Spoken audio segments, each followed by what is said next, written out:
आपण पाहत आहात BV महाराष्ट्र न्यूज, खबरबात महाराष्ट्राची।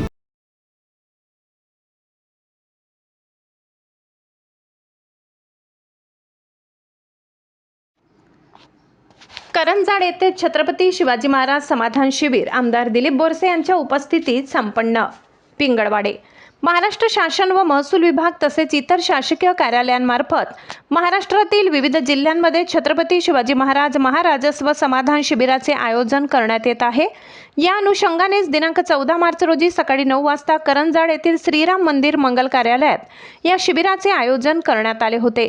या अंतर्गत अभियानाचा टप्पा 1 नुसार विविध शासकीय कामे महसूल विभाग व इतर विभागांमार्फत हाती घेण्यात आले होते। कार्यक्रमाच्या सुरुवातीला छत्रपती शिवाजी महाराजांचे प्रतिमा पूजन करण्यात आले, तसेच दीप प्रज्वलन करण्यात आले। त्यानंतर जिल्हा परिषद शाळेच्या विद्यार्थिनींनी समूहगीत व महाराष्ट्र गीताने कार्यक्रमाची सांगता केली। कार्यक्रमाप्रसंगी तहसील कार्यालय व महसूल कर्मचारी यांच्या वतीने आलेल्या मान्यवरांचा सत्कार समारंभ आयोजित करण्यात आला होता। कार्यक्रमासाठी प्रमुख उपस्थिती बागलाणचे आमदार दिलीप बोरसे उपस्थित होते। कार्यक्रमाप्रसंगी बागलाणचे तहसीलदार कैलास चावडे यांनी कार्यक्रमाची प्रस्तावना मांडली, तर लोकाभिमुख कार्यक्रमासाठी महाराष्ट्र शासन सदैव तत्पर असल्याचे मनोगत दिलीप बोरसे यांनी केले। शिबिरांतर्गत प्रलंबित फेरफार, मयत खातेदारांच्या वारसांची नोंद करणे, नॉन क्रिमिलियर प्रमाणपत्र, 7/12 मधील चुकांची दुरुस्ती, सामाजिक अर्थसहाय्य योजनांचे लाभ मंजूर करणे, डिजिटल स्वाक्षरीचे 7/12 आणि 8A उतार्याचे वाटप, विद्यार्थ्यांसाठी दाखले वाटप, उत्पन्न, रहिवासी आणि जातीचे प्रमाणपत्र, तुकडेबंदी कायद्याच्या उल्लंघनाबाबतच्या प्रकरणांचा निपटारा, घरांसाठी पट्टे वाटप, ई-मोजणी अर्ज, अविस्टँक आणि PM किसान नोंदणी, भूसंपादन व अकृषिक परवानगी प्रकरणी कमी जास्त पत्रके तयार करून गाव दप्तर अद्ययावत केली गेली, अशी विविध शासकीय कामे या शिबिरांतर्गत घेण्यात आली। कार्यक्रमासाठी बागलाणचे आमदार दिलीप बोरसे, तहसीलदार कैलास चावडे, करंजाड सरपंच अरुण देवरे, पोलीस पाटील प्रवीण देवरे, सामाजिक कार्यकर्ते कपिल देवरे, नामपूर कृषी उत्पन्न बाजार समितीचे माजी सभापती कृष्णा भामरे, प्रगतशील शेतकरी केदा भामरे, लखन पवार, बागलाण तालुक्यातील विविध मंडळातील महसूल मंडळ अधिकारी, तलाठी, कोतवाल, भूमी अभिलेख विभागाचे विविध पदाधिकारी, आरोग्य विभागाचे आरोग्य कर्मचारी, आशा सेविका, अंगणवाडी सेविका, करंजाड, भुयाने, पारनेर, निताने, पिंगळवाडे, मुंगसे, विजयनगर नागरिक उपस्थित होते। तसेच करंजाड ग्रामपंचायत सरपंच, उपसरपंच व त्यांचे सदस्य मंडळ, विविध कार्यकारी सोसायटी चेअरमन, वाईस चेअरमन व त्यांचे सदस्य मंडळ, करंजाड गावातील सामाजिक कार्यकर्ते उपस्थित होते। कार्यक्रमाचे सूत्रसंचालन मनोज भामरे यांनी केले। BV न्यूज महाराष्ट्रासाठी सहसंपादक संदीप गांगुर्डे। प्रस्तावित करत असताना आता आपल्या मंडल अधिकाऱ्यांनी सांगितलं की महाराष्ट्र सरकारच्या वतीनं खास करून आपल्या लाडके मुख्यमंत्री देवेंद्रभाऊ फडणवीस यांच्या संकल्पनेतून महाराष्ट्रात विविध योजना आपल्या खालच्या स्तरापर्यंत, खालच्या घटकापर्यंत घेऊन जाण्याचं काम आपल्या भारतीय जनता पार्टीच्या तर्फे राबवण्यात येत आहे।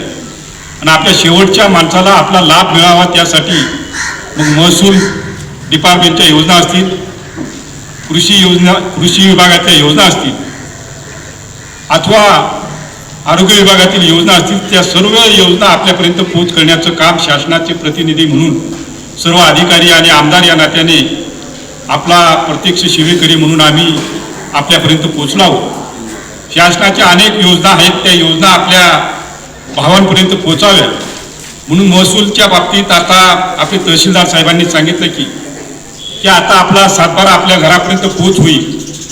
आणि आता आम्ही काल परवा आपल्या महाराष्ट्र शासनाने खास करून महसूल मंत्री बावनकुळे साहेबांनी सांगितलं की आता आपल्या शेतकरी भगिनीच्या नावाने सुद्धा 7/12 करायचे आहे। आणि काल घोषणा केली काही दिवसांनी आपल्या शेतकरी भगिनीच्या नावाने हा 7/12 तयार होईल। अनेक योजना या आपल्या सरकारने स्थापन केल्या, घोषणा केल्या, त्यात प्रामुख्याने होणार आहेत। आता मुख्यमंत्री पांधन योजना अस्तित्वात येत आहे, त्याचे अध्यक्ष मी स्वतः आमदार, तहसीलदार साहेब, प्रांत साहेब, BDO साहेब यांच्या अध्यक्षतेखाली प्रत्येक तालुक्यात, प्रत्येक गावामध्ये पांधन रस्त्याच्या बाबतीत मुख्यमंत्री पांधन योजना ही आता खास करून जोमाने त्या योजनेला सुरुवात करायची आहे आणि त्या योजनेचा सुद्धा सर्व शेतकऱ्यांनी लाभ घ्यावा। अनेक असंख्य अशा योजना आहेत, त्या योजना आपल्यापर्यंत पोहोच करायच्या आहेत। खास करून आमच्या भगिनींच्या बाबतीत सांगायचं झालं, आता ज्या आमच्या भगिनी समोर बसल्या आहेत त्यांना माझी एकच विनंती आहे की आता आपण जे नाव घेऊन जाणार, कोणाकडे रेशन कार्ड नसेल त्याचं नाव घेऊन जा ज्याच्याकडे जातीचा दाखला नसेल त्यांचं नाव देऊन जा. आणि याच्यानंतर 1 महिन्याच्या आत माननीय प्रांत साहेब, तहसीलदार साहेब यांच्या संयुक्त विद्यमाने जातीचे दाखले आणि रेशन कार्ड हे सुद्धा तुम्हाला घरपोच करण्याचं काम, एक कॅम्प घेऊन 1 महिन्याने काशीना पुन्हा कॅम्प घेऊन तुम्हाला न्याय देण्याचं काम सर्व विभागाच्या वतीने करण्यात येईल. कृषीच्या बाबतीत सुद्धा सरकारने चांगल्या घोषणा केल्या, त्या सुद्धा आपल्यापर्यंत पोहोच करण्याचं काम प्रामुख्याने आपण करणार आहोत. आणि गेल्या स्वातंत्र्यापासून म्हणजे आपले आराध्य दैवत छत्रपती शिवाजी महाराज यांनी आपल्या महाराष्ट्राची भूमी ही 3 वेळा काठीने मोजणी केली होती. पण गेल्या 50-75 वर्षामध्ये एकही सरकारला याचं भान आलं नाही. ते भान आणि ती योजना आपल्या महाराष्ट्राचे मुख्यमंत्री देवेंद्रभाऊ फडणवीस, महसूल मंत्री महोदय चंद्रशेखर बावनकुळे साहेब यांच्या संकल्पनेतून ही कल्पना पुढे आलेली आहे. मागील 7 तारखेला आपण 2 यशस्वी शिबिर आयोजित केली. आज आपण करंजाळ गावामध्ये विरगाव मंडळासाठी हे शिबिर आयोजित करत आहोत. दरवेळेस समजा शासकीय कार्यक्रम असतो आणि यावेळी देखील शासन अधिक जनता असा एकत्रित शासन आपल्या दारी ही जी आपली संकल्पना आहे त्यानुसार आम्ही पुन्हा एकदा आपल्या मंडळात हजर झालो आहे.